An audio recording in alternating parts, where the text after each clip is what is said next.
Kalau kita ngomongin geografi, yang paling membedakan dia dengan ilmu lain itu karena dia pakai sudut pandang ke ruangan. Lokasi atau tempat suatu fenomena terjadi itu yang jadi salah satu faktor penting di ilmu geografi. Dan biasanya fenomena-fenomena itu terjadinya di dalam suatu wilayah. Mungkin kamu udah sering denger ya kata-kata wilayah. Wilayah pantai atau pegunungan, wilayah kota dan desa, wilayah Indonesia, wilayah Asia. Tapi apa sih sebenarnya wilayah itu? Apa kamar juga bisa dianggap wilayah? Wilayah kekuasaan Afif. Daripada bingung, yuk kita bahas.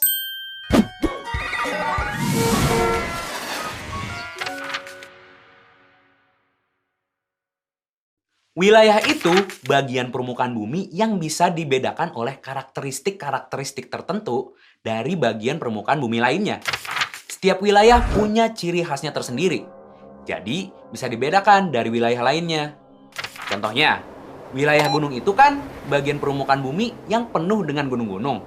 Dan ini jauh berbeda dengan wilayah pantai yang permukaannya ditutup oleh pasir dan air laut.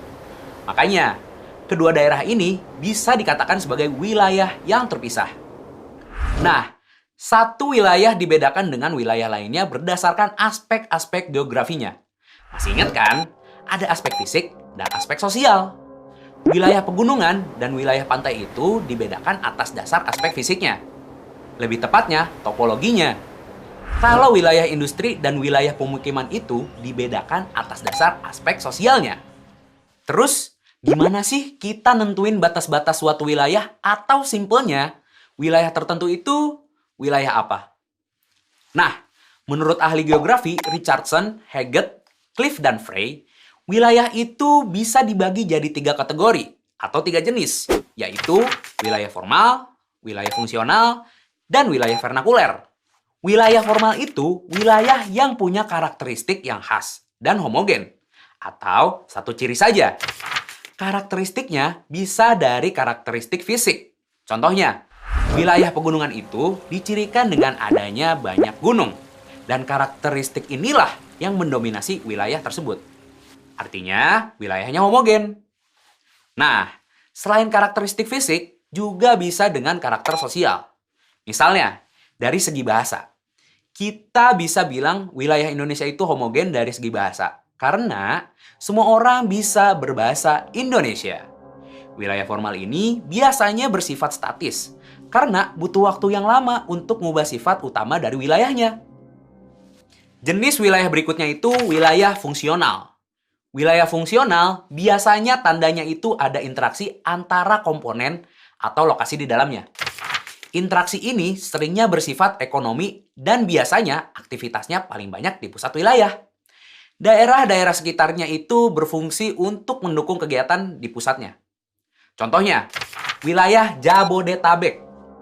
Wilayah Jabodetabek ini bisa dikatakan sebagai wilayah fungsional karena memiliki pusat kegiatan di Jakarta dan kota-kota tepi seperti Bogor, Bekasi, dan Tangerang yang berfungsi mendukung kegiatan utama di Jakarta. Wilayah fungsional biasanya bersifat dinamis karena fungsi daerah di dalam wilayah itu bisa berubah sewaktu-waktu. Misalnya, Bekasi yang tadinya kota pendukung karena berkembang dengan pesat, akhirnya bisa jadi wilayah metropolitannya sendiri. Jenis wilayah yang terakhir itu wilayah vernakuler. Wilayah vernakuler itu wilayah yang adanya itu di pikiran jumlah orang yang besar. Wilayah vernakuler punya peran penting dalam identitas budaya, tapi nggak punya batas-batas yang resmi atau jelas. Jadi, wilayah vernakuler itu terbentuk karena persepsi orang aja. Contohnya, Bogor kota hujan, Pekalongan kota batik, bukan Jogja, bukan Solo. Nah, biasanya kalau kita lagi ngomongin wilayah, banyak istilah-istilah yang sebenarnya mirip dan seringkali keliru definisinya. Misalnya, ruang, lokasi, wilayah, daerah, dan kawasan.